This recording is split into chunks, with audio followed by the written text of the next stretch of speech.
The world spun. My chest tightened. It felt like a fist squeezing my lungs, stealing my breath. I was on the floor, somewhere in our tiny apartment in Bushwick, Brooklyn, gasping. Maya was there, blurry at the edges. Her voice was a distant hum, a worried murmur. But the sound of my own heart hammering against my ribs drowned everything out. This was it. Another one. Another goddamn anxiety attack. The doctor had confirmed it just days ago. 2 weeks of these suffocating episodes. And in my head, they all linked back to Maya. We would have been together since we were 16. High school sweethearts from Greenwich Village, navigating everything side by side. Our story was supposed to be easy, full of laughter and late-night talks on Washington Square Park benches. But now, it felt like every argument, every little disagreement triggered something dark inside me. The first attack had been the morning after a fight. A stupid fight. I barely remember what it was about. She would try to help, I knew that. She would have held my hand, rubbed my back. But in those moments, all I felt was a terrifying isolation. A terror that she, the one person who knew me best, could not reach. The attacks kept coming, each one chipping away at my sense of self and our relationship. It felt like I was drowning, and the more I thrashed, the more she seemed to pull away, even if she was not. Today, it was money. Always money lately. She works, I work, but expenses are brutal in New York. I hated asking her, but sometimes I just needed a little help. And she, God, she hated talking about it. "Can I borrow some more?" I asked, already knowing the answer. Her jaw tightened.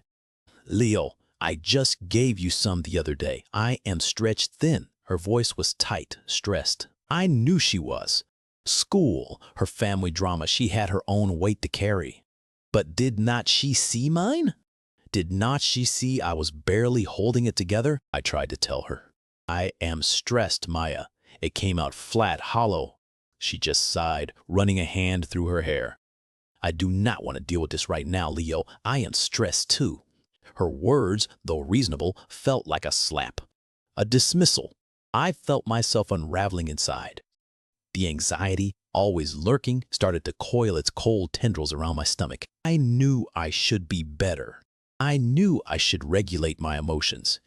But it was like trying to stop a tidal wave with my bare hands. I was drowning, and all I saw was her standing on the shore, watching. My voice, when it came, was sharper than I intended. Laced with all the fear, all the frustration, all the loneliness I would have been suffocating under.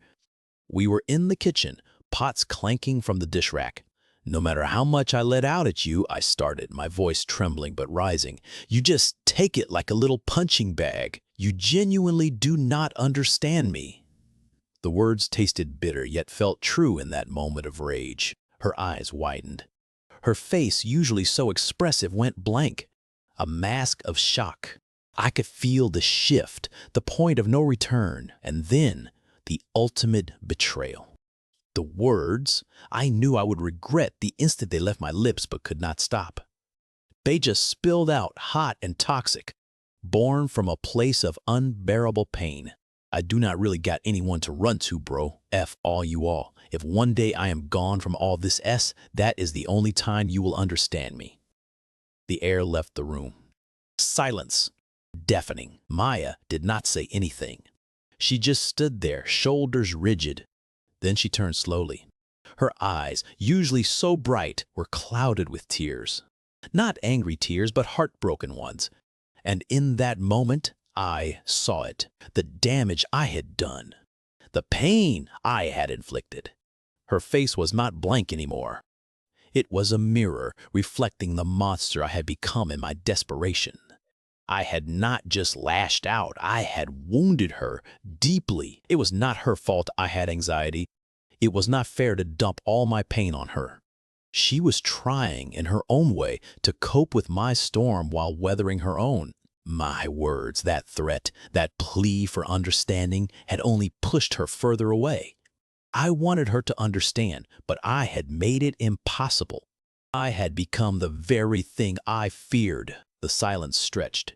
Then I took a shaky breath. This was not about blaming her.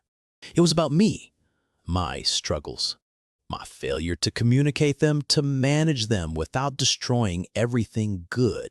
I needed help, real help, not just hoping Maya would magically fix me. I needed to learn how to fight these demons without dragging her down with me. I needed to learn to talk, truly talk. It would not be easy. The path ahead was long, shadowed by my own words, my own pain. But for the first time in weeks, I saw a flicker of light, a chance to heal for both of us, together, but also for myself.